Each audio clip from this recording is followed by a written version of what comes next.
안녕하세요. 파이팅 홍공TV입니다. 오늘은 책없이 듣기로 합격하는 제과제빵 기능사 기출 스피드 암기 노트 두 번째 시간을 진행하도록 하겠습니다. 오늘은 영양학 파트를 중심으로 공부해보도록 하겠습니다. 바로 시작합니다. 우리가 첫 시간에 살펴봤던 탄수화물, 지방, 단백질의 각 분해 효소들은 우리 몸의 소화기관을 통해서 차례로 분비가 되면서 우리 몸에 흡수가 잘 되도록 잘게 쪼개지게 되겠는데요. 소화 과정 중에 이 분해 효소들이 어느 기관에서 어떤 분해 효소들이 분비가 되는지 잘 알고 계셔야 됩니다. 매칭시킬 수 있으셔야 문제를 맞추실 수 있습니다. 탄수화물 분해 효소에는 아밀라아제, 수크라아제, 말타아제, 락타아제 있었죠? 전분을 덱스트린으로 분해하는 알파아밀라아제, 그리고 다시 덱스트린을 메가당으로 분해하는 베타아밀라아제. 이 아밀라아제는 프티알린이라고도 하고요. 침성분에 많이 들어있습니다. 그리고 수포가, 설탕 자당을 포도당과 과당으로 분해하는 이 수크라아제는 소장에서 분비되는 장액에 다량 함유되어 있습니다. 수크라아제는 장액에 들어있다. 소장에서 분비되고요. 그리고 말포포, 말토스, 메가당을 포도당 2분자로 분해하는 말타아제는 췌장과 소장에서 분비가 됩니다. 말타아제는 췌장과 소장에서 분비된다. 그리고 이당류 락토스를 포도당과 갈락토스로 분해하는 락타아제는 락포가 알이었죠. 역시 소장의 장액, 소장의 장액에서 분비가 됩니다. 그리고 지방 분해 효소 중에 리파아제와 스테압신이 있는데요. 리파아제는 위액과 췌장에서 분비가 되고 스테압신은 췌장에서 분비가 됩니다. 리파아제와 스테압신은 췌장에서 분비되는데 리파아제는 위액에서도 분비가 된다. 그리고 단백질 분해 효소는 펩신, 트립신, 에렙신 있죠?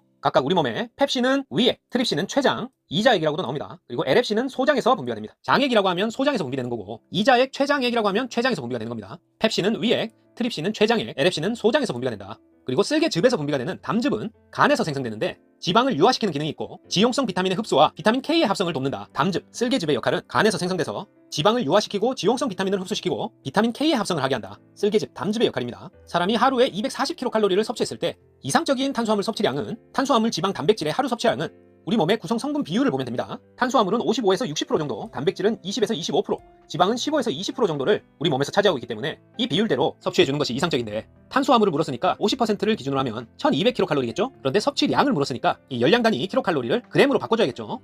탄수화물은 1g당 열량 4kcal이기 때문에 1200kcal는 4로 나누면 300g 정도가 됩니다. 그래서 보기에서 300g과 제일 가까운 수치를 찾으면 된다. 보기가 4개가 있는데 여기서 330에서 420 기출문제에서는 이 보기가 정답이었고 다르게 나오더라도 가장 근사치를 찾으시면 됩니다. 콜레스테롤은 담즙의 성분으로 비타민 D3의 전구체가 되며 가스 발생을 증가시킨다 하면 옳은 지문입니다. 콜레스테롤에 대해서 물었을 때 콜레스테롤은 담즙의 성분이다. 오! 비타민 D3의 전구체가 된다. 맞는 말이고요. 가스 발생을 증가시킨다도 옳은 지문이 되겠습니다. 하지만 설탕 결정화를 증가시킨다 하면 틀린 답이 되겠어요. 콜레스테롤이 설탕 결정화 증가시키는 것과는 상관없다. 히스티딘은 성장기 어린이에게 더 필요한 필수 아미노산입니다. 필수 아미노산에는 아이오신, 류신, 라이신, 메티오닌, 페닌알라닌, 트레오닌, 트립토판, 발린, 히스티딘, 아르지닌 등 여러 가지가 있지만 이 중에 성장기 어린이에게 더 필요한 필수 아미노산이다 하면 히스티딘 찾으셔야 됩니다.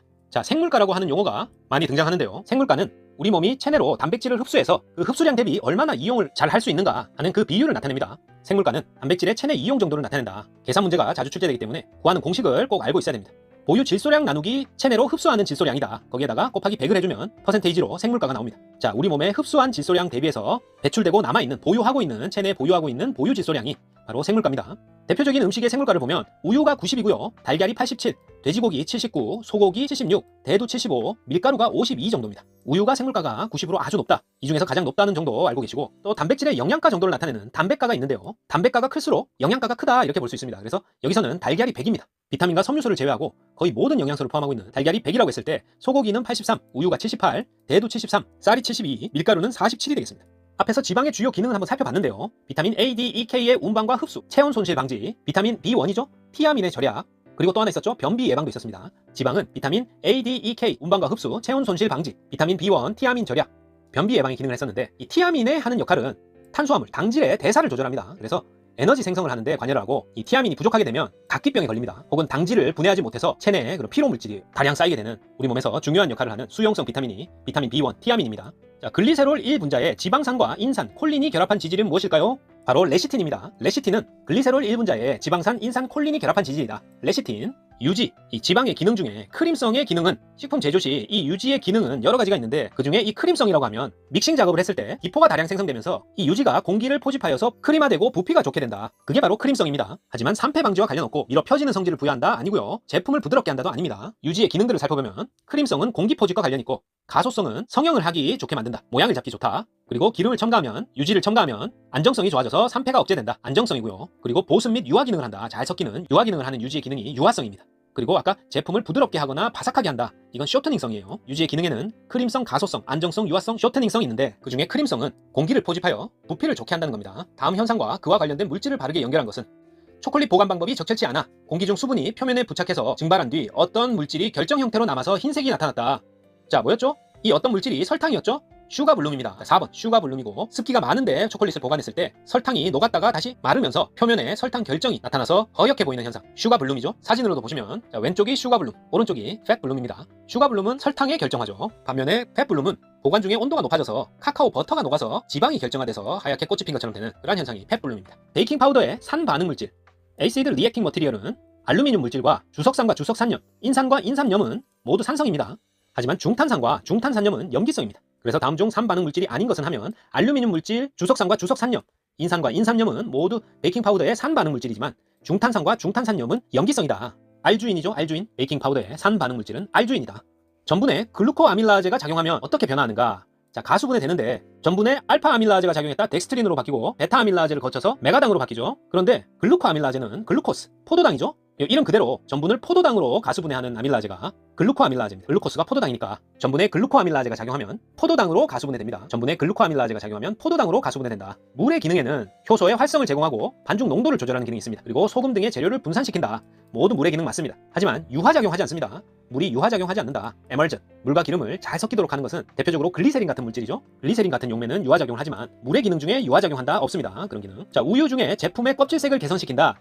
어떤 성분일까요? 그렇죠, 유당입니다. 유당이 들어있기 때문에 우유 첨가 시 제품의 껍질색이 훨씬 좋아진다. 칼슘 아니고 유지방 아닙니다. 그리고 광물질 아니고 유당입니다. 유당이 우유 중 성분 중에 제품의 껍질색을 개선시킨다. 마가린의 산화 방지제로 주로 사용되는 것은 BHA입니다. 부틸 하이드록시 아니솔, BHA입니다. 마가린의 산화 방지제는 BHA다. 부틸 하이드록시 아니솔.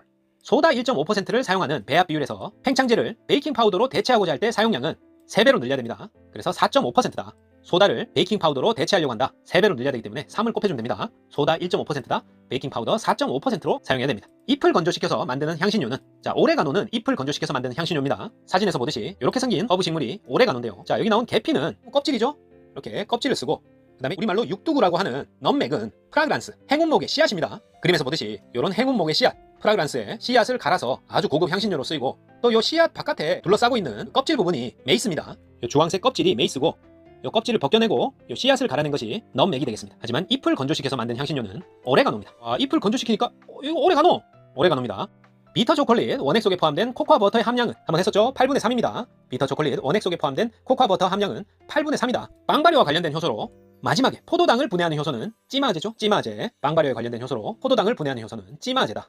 밀단백질 1% 증가에 대한 흡수율의 증가는 1에서 2%입니다. 단백질 1% 증가할 때 흡수율은 1에서 2% 증가한다. 껍질을 포함하여 60g인 전란, 달걀 1개의 가식 부분은, 자, 형태적으로 달걀은 10%의 껍질과 흰자 60%, 노른자 30%였죠? 흰자, 노른자는 다 먹을 수 있는 가식 부분이고 껍질만 못 먹으니까 10%만 빼주면 54g이 가식 부분이 되겠습니다. 60g인 달걀 1개의 가식 부분은 54g이다. 젤리화의 요소가 아닌 것은, 젤리화의 3요소는 당산 팩틴이었죠. 당산 팩틴. 그래서 6이 산, 그리고 팩틴, 당은 젤리화의 요소가 맞습니다. 하지만 염료는 아니다. 젤리화의 3요소는 당산 팩틴이다. 자, 철, 칼슘, 요오드 등 우리 몸에 꼭 필요한 무기질 원소들에 대해서 쭉 살펴보겠습니다. 이 무기질 중에는 산성과 염기성으로, 알칼리성으로 구분해서 살펴볼 필요가 있는데요. 어떤 식품이 우리 몸에 들어와서 산성을 띠느냐, 염기성, 알칼리성을 띠느냐는 그 식품이 가지고 있는 그 무기질 성분들과 관련이 있습니다. 그래서 황이나 인, 염소 등을 포함하고 있다. 그러면 산성을 띠고, 대표적으로 곡물류나 육류, 어패류들이 포함되겠습니다. 그리고 알칼리성을 띠는 식품들이 주로 함유하고 있는 무기질 성분은 칼슘, 칼륨, 나트륨, 마그네슘, 철을 많이 함유하고 있는 그런 식품들이 우리 몸에서 알칼리성을 띠겠습니다. 그래서 채소, 과일, 우유, 굴 등이 알칼리 식품이라고 하겠습니다. 자, 그림으로 한번 더 보시면 산성식품에는 육류, 생선, 여러가지 당류, 치즈 등 유제품, 그리고 곡물, 빵, 케이크 등 곡물 제품, 초콜릿, 커피나 홍차 등이 산성이 되겠습니다. 그리고 알칼리성 식품들은 각종 채소들, 그리고 달지 않은 과일류, 아보카도, 파프리카, 토마토 등 과일류가 알칼리성이 되겠습니다. 자, 각 원소별로 그럼 우리 몸에서 하는 일과 결핍 시에 어떤 나쁜 영향을 끼치며 어떤 식품에 다량 함유되어 있는지 하나씩 살펴보겠습니다. 일단 철은 우리 몸에서 헤모글로빈을 생성하고 산소 운반 역할을 하죠. 그리고 적혈구를 형성합니다. 부족 시에는 빈혈이 발생하고 달걀이나 육류, 유제품, 견과류에 많이 들어있습니다. 철은 헤모글로빈 생성, 산소 운반과 적혈구 형성을 하고 부족 시에 빈혈이 발생하며 달걀과 육류, 유제품, 견과류에 많이 들어있다. 자, 칼슘은, 자, 칼슘 하면 딱 떠오르는 것이 뼈를 튼튼하게 한다. 그래서 골격과 치아를 형성하는 무기질이고요. 부족 시에 골다공증, 골연화증, 구루병에 걸립니다. 우유와 유제품, 달걀에 다량 함유되어 있다. 자, 요오드 I는 갑상선 호르몬인 티록신의 성분입니다. 그래서 부족 시에 갑상선종이 발생하고 요오드가 많이 든 음식으로 대표적으로 다시마와 미역이 있겠죠. 자, 황은 머리카락과 손톱 성장에 관여합니다.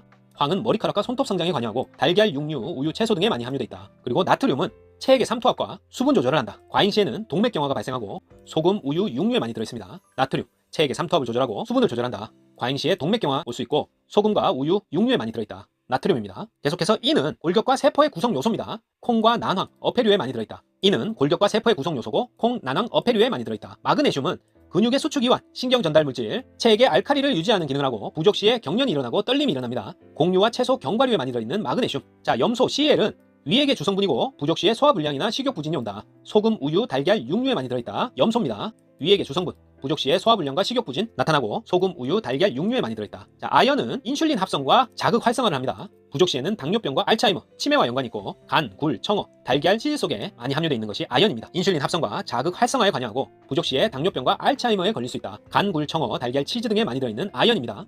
자, 아밀로오스는 요오드 용액에 의해서 무슨 색으로 변하는가? 청색으로 변합니다. 아밀로오스는 요오드 용액을 첨가했을 때 청색으로 변한다. 다음에 크림 중에 단백질 함량이 가장 많은 것은 포말크림입니다. 자, 어떤 자료에는 식용 크림이 포말크림보다 단백질이 더 많다 이렇게 되어 있는 것도 있는데 일단 기출에서 정답은 포말크림이었습니다.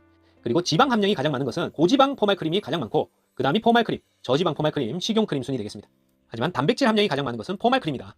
여기 또 나왔네요. 1일 2000kcal를 섭취하는 성인의 경우 탄수화물의 적절한 섭취량은 탄수화물의 구성 비율은 55에서 60이었죠. 그러니까 1100에서 1200 정도가 적절 섭취량이 되겠고 이걸 g으로 바꾸면은 4kcal당 1g이니까 4로 나누면 275에서 350 정도 요 보기를 고르시면 되겠습니다. 자, CBT 시험에서 왼쪽 아래 계산기를 켜서서 2000 적고 0.55 하신 다음에 나누기 4 하시면은 답이 나오고 그와 가장 근사치의 보기를 고르시면 됩니다. 지질대사에 관계하는 비타민은 비타민 B5, 판토텐산, 판토테닉 에이시드, 그다음에 니아신, 비타민 B2 모두 지방의 대사와 지질대사와 관계된 비타민들입니다. 하지만 아까 비타민 B1, 티아민은 당질, 탄수화물의 대사와 관계돼 있었죠. 그리고 엽산도 지질대사와 관계된 거 아닙니다. 지질대사와 관계된 비타민은 판토테닉 에이시드, 니아신, 비타민 B2 이러한 비타민이 지방, 지질대사와 관계된 비타민이다. 자, 올리고당류는 3당류, 4당류라고 하는데 청량감이 있고 감미도가 설탕 대비해서 좀 덜 달죠? 20에서 30%가 낮고 설탕 대비해서 충치도 덜 생기는 항충치성이 있다. 그리고 장내 비피더스균의 증식 효과가 있지. 비피더스균의 억제 효과다 하면 틀려요. 올리고당은 장내 비피더스균의 증식 효과를 가지고 있다. 그리고 소화효소에 의해 분해되지 않고 장내에 도달해서 발효가 됩니다. 자, 올리고당류의 특징은 청량감이 있고 감미도가 설탕 대비 20에서 30% 낮고 항충치성이 있다. 그리고 장내 비피더스균의 증식 효과가 있고 소화효소에 의해 분해되지 않은 채 대장에 도달할 수 있다. 대장에 도달해서 발효된다. 이런 특징을 가지고 있습니다. 올리고당류입니다. 탄수화물, 당질의 대사 과정에 필요한 비타민이고 쌀을 주식으로 하는 우리나라 사람에게 더욱 필요한 것은 티아민이죠. 비타민 B1, 티아민입니다. 당질 대사 과정에 관여한다. 결핍됐을 때 각기병에 걸릴 수도 있다. 그런 수용성 비타민이 비타민 B1, 티아민입니다. 지방의 연소와 합성이 이루어지는 장기 어디일까요? 간입니다. 간. 간에서 지방의 연소와 합성을 한다. 자, 이상입니다. 책 없이 듣기로 합격하는 제과제빵 기능사 기출 스피드 암기노트 2편은 여기까지였습니다. 파이팅 홍콩TV 구독, 좋아요 부탁드리고 저는 3편에서 더 좋은 내용으로 다시 찾아뵙겠습니다. 감사합니다.